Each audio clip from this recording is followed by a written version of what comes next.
اور میں بیشکی معذرت بھی چاہوں گا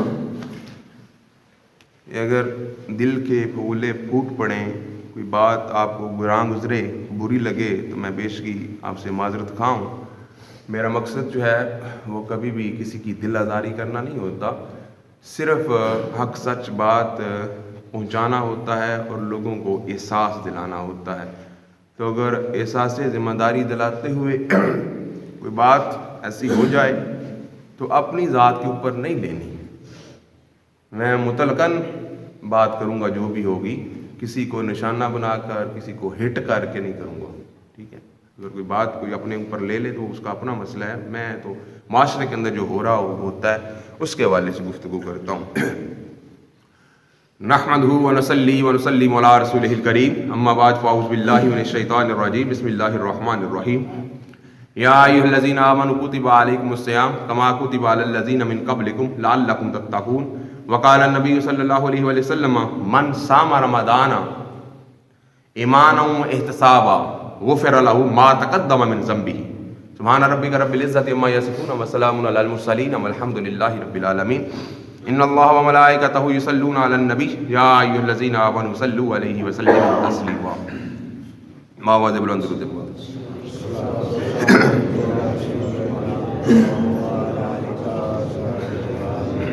الصلاۃ والسلام علیکم یا سیدی وعلی آلک وصحبک یا سیدی۔ وقت تھوڑا ہے، آج اگر 2-4 منٹ اوپر ہو جائیں تو معاف کر دیجیے گا، آئندہ پھر آپ کی مرضی کے مطابق چلیں گے، ٹھیک ہے؟ جتنا آپ ٹائم کہیں گے اتنا انشاءاللہ کوشش کی جائے گی کہ درس قرآن و سنت اتنے ہی وقت پر محیط ہو، کیونکہ آج کچھ نئے نمازی اور کچھ کچے نمازی بھی آئے ہیں۔ پہلے تو جو نمازی میرے پاس ہوتے ہیں وہ الحمدللہ پکے ہوتے ہیں، وہ آدھا گھنٹہ بھی صبح فجر کا درس ہو جائے تو وہ ایک بندہ بھی اٹھ کے نہیں جاتا، تو سارے سنتے ہیں۔ تو آج نئے لوگ بھی ہیں، تو اس لیے آج کے لیے معذرت خواہ، 2-4 منٹ اگر اوپر ہو جائے انشاءاللہ عزیز نیکسٹ ٹائم جو ہے وہ آپ کوئی بھی تجوید کر دیں گے، 10 منٹ دیں، 15 منٹ دیں، آدھا گھنٹہ دیں، گھنٹہ دیں، 4 گھنٹے دیں، جتنا آپ کہیں گے میں انشاءاللہ دینے کے لیے تیار ہوں۔ تو حضرات ذی وقار، یہ ماہ مقدس، ماہ مبارک، ماہ صبر جاری و ساری ہے۔ اس کے کئی نام ہیں، اس کا نام شہر المبارک بھی ہے، اس کا نام شہر الصبر بھی ہے، اس کا نام شہر القرآن بھی ہے۔ شہر المبارک یعنی یہ برکت والا مہینہ ہے، شہر القرآن یعنی یہ وہ مہینہ ہے جس کے اندر اللہ رب العزت نے قرآن مجید اور قرآن حمید کو نازل فرمایا ہے۔ شہر الصبر یعنی یہ صبر کا مہینہ ہے، اس میں بندہ مومن اللہ کی رضا کے لیے اپنی ذات کو بھوک اور پیاس میں مبتلا کر کے اپنے رب کی خوشنودی کے حصول کے لیے اپنے آپ کو مشکل میں ڈالتا ہے اور اس مشکل پر صبر کرتا ہے، تو اس لیے یہ صبر کا مہینہ ہے۔ یہ وہ مہینہ ہے جس کے اندر اللہ رب العزت جنت کے دروازوں کو کھول دیتا ہے، یہ وہ مہینہ ہے جس کے اندر اللہ رب العزت رحمت کے دروازوں کو کھول دیتا ہے، یہ وہ مہینہ ہے جس کے اندر اللہ رب العزت جہنم کے دروازوں کو بند کر دیتا ہے، یہ وہ مہینہ ہے جس کے اندر اللہ تعالیٰ شیاطین کو جکڑ دیتا ہے تاکہ اس کے بندے اس کی بارگاہ میں حاضر ہو کر اپنے گناہوں پر استغفار کر کے جنت کے حقدار بن جائیں۔ اور پھر اس کا مقصد جو اللہ رب العزت نے بتلایا، میں نے اختصار کے ساتھ گفتگو کرنی ہے کیونکہ بہت سے پہلوؤں کو میں نے اپنی لپیٹ کے اندر لینا ہے، تو اگر کسی کو کوئی بھام رہے جو بعد میں مجھ سے رجوع کر سکتا ہے۔ تو اس کا مقصد جو اللہ رب العزت نے بتلایا کہ لعلکم تتقون، کہ تاکہ تم پرہیزگار بن جاؤ۔ روزے کا مقصد صرف بھوکا پیاسا رہنا نہیں ہے بلکہ تقویٰ اختیار کرنا ہے، اور روزہ صرف پیٹ کا نہیں ہے، روزہ آنکھ کا بھی روزہ ہے، روزہ کان کا بھی ہے، روزہ ہاتھ کا بھی ہے، روزہ دل کا بھی ہے، روزہ پاؤں کا بھی ہے، جسم کے ہر عضو کا روزہ ہے۔ اگر آپ کا ہر عضو اللہ رب العزت اور اللہ رب العزت کے پیارے رسول کی اطاعت کے مطابق نہیں گزرتا تو آپ کا صحیح معنوں میں روزہ نہیں ہے۔ پھر اس کی راتوں کو قیام کرنا، حضور علیہ الصلوۃ والسلام نے ارشاد فرمایا جو بندہ نماز تراویح ادا کرتا ہے اس کے ہر سجدے کے بدلے اللہ رب العزت اس کو 1500 نیکیاں عطا فرما دیتا ہے۔ ایک سجدے کے بدلے میں رب 1500 نیکیاں عطا فرماتا ہے۔ ایک سجدے کے بدلے میں اللہ رب العزت جنت میں ایک سرخ یاقوت کا محل تعمیر فرما دیتا ہے۔ اس کو 60 دروازے ہوتے ہیں، وہ دروازے عام لکڑ کے نہیں ہوتے، وہ سونا اور چاندی سے بنے ہوئے دروازے ہوتے ہیں۔ اور ایک سجدے کے بدلے اللہ رب العزت جنت کے اندر درخت لگا دیتا ہے. وہ عام درخت نہیں ہوتا, وہ ایسا درخت ہوتا ہے اگر 100 سال گھوڑا دوڑتا رہے تو اس کے گرد چکر مکمل نہیں کر سکتا. یہ نماز تراویح کی فضیلت ہے. اور جو ہم ہر 4 نماز تراویح کے 4 رکعت کے اندر جو وقفہ کرتے ہیں, ٹھہرتے ہیں, یہ جب حضور اکرم شفیع معظم صلی اللہ علیہ وسلم کے پیارے صحابہ بیت اللہ کے اندر نماز تراویح کی ادائیگی کرتے تھے تو 4 رکعتیں جب ہو جاتی تھی تو وہ بیت اللہ کا طواف کیا کرتے تھے. یہ اس کی سنت کے حوالے سے. اور مدینہ تو منورہ میں جب اس بات کا علم ہوا تو مدینہ کے لوگوں نے 20 تراویح کی بجائے 40 تراویح پڑھنا شروع کر دی کہ ہم اس کے اندر جو کمی ہے اس کو ہم پوری کر سکے. بہرحال 20 رکعت نماز تراویح ادا کرنا سنت مؤکدہ ہے. کیا ہے؟ سنت مؤکدہ ہے اور اس کی بڑی فضیلت ہے. اور دوسری بات یہ دیکھیں, آج نمازیوں کی تعداد کس قدر زیادہ ہے. کچھ کو جلدی ہوگی, کام ہوگا, وہ چلے بھی گئے ہوں گے. ذرا خیال تو کریں گے, نمازی کہیں باہر سے آئے ہیں, اسی محلے کے تھے نا. نماز کیا صرف رمضان کے اندر فرض ہے یا نماز صرف روزوں کی عبادت ہے, رمضان کی عبادت ہے؟ بتائیں یار, چپ کر گئے. اور نماز پڑھنی صرف روزانہ ہی فرض ہے, اگے پیچھے فرض کوئی نہیں. تو پھر اگے پیچھے سے کتنے ہونے ہیں؟ اصل میں بات یہ ہے کہ ہم دین کو, اسلام کو اہمیت ہی کوئی نہیں دیتے. پھر ہم کہتے ہیں ہم ذلیل و خوار ہو گئے, پھر کہتے ہیں کہ جی یہ ہو گیا وہ ہو گیا, یہ جو پریشانیوں سے جان نہیں چھوٹ رہی, ایسا معاملہ ہے جی, ویسا معاملہ ہے, اولاد بات نہیں سنتی جی, پریشانیاں جان نہیں چھوڑ رہی, آئے دن کوئی نہ کوئی مصیبت آ جاتی ہے. اصل میں بات یہ ہے کہ ہم اللہ اور نبی کے فرمان سے دور ہیں, ہم رب اور رب کے رسول کی اطاعت سے بہت دور ہیں. ہم نے کبھی اسلام کو اہمیت ہی نہیں دی, ہم نے کبھی اللہ کے قرآن اور نبی کے فرمان اور رب کے فرمودات کو کبھی کچھ جاننا ہی نہیں ہے. ہم تو صرف دنیا کو سبھی کچھ بنا بیٹھے. اور یہی المیہ ہے ہمارے معاشرے کا, جو ہمارے معاشرے کے اندر تباہی اور بربادی جو ہے وہ جنم لیتی نظر آتی ہے. اس کے منہ بولتے ثبوت کئی ہیں. میں بات کروں گا تو کوئی شاید اپنے اوپر لے جائے. میں پیش کی معذرت کر چکا ہوں اس لیے کیونکہ دل کا درد نکلنا ہے, تو کسی کو ہو سکتا ہے کہ بات گراں گزر جائے. ہم بالکل دین کو, اسلام کو اہمیت ہی نہیں دیتے. ہم اس کو اتنا گیا گزرا سمجھتے ہیں. اس کی ہزاروں مثالیں موجود ہیں. ایک مثال دینا چاہوں گا, کوئی اپنے اوپر نہ لے. گزشتہ روز چند ایام گزر چکے ہیں, ایک شادی کے اندر ایک مہندی کے اندر شرکت کرنے کا موقع ملا. انہوں نے اپنے بیٹے کی شادی کے موقع پر, مہندی کے پروگرام پر, نماز مغرب سے نماز عشاء تک محفل میلاد مصطفیٰ رکھی. اب ذرا غور کیجئے گا, محفل میلاد مصطفیٰ ہے, اس کے لیے فرش پر چادریں بچھائی گئی ہیں, مگر اسی دوران باہر کوپا لگا ہوا ہے, سٹیج بنا ہوا ہے. وہ کس کے لیے؟ کنجروں کے لیے. وہ کس کے لیے؟ خسروں کے لیے. محفل میلاد مصطفیٰ ہوئی ہے, وہاں نہ بچے کے باپ کو کوئی علماء کی خدمت کرنے کی توفیق ملی ہے, نہ کسی اور کو. اگر چند لوگوں نے 10-20 دیے ہیں تو وہ ایک الگ بات ہے. کسی عالم دین نے, کسی امام نے تلاوت کی ہے, کسی نے نعت پڑھی ہے, کسی نے تقریر کی ہے, کسی نے دعا کی ہے. دوسروں کا تو نہیں مجھے پتا, میں اس مجلس کے اندر خود بھی موجود تھا. میں نے تقریر کی ہے اور تقریر کے اندر صرف 80 روپے تھے, صرف 80 روپے. ہم پیسوں کے لیے نہیں گئے ہوتے. بات میں کرنے لگا ہوں کہ ہم اسلام کو کتنا سمجھتے ہیں, ہم اسلام کو, اللہ کے قرآن اور نبی کے فرمان کو کتنی اہمیت دیتے ہیں.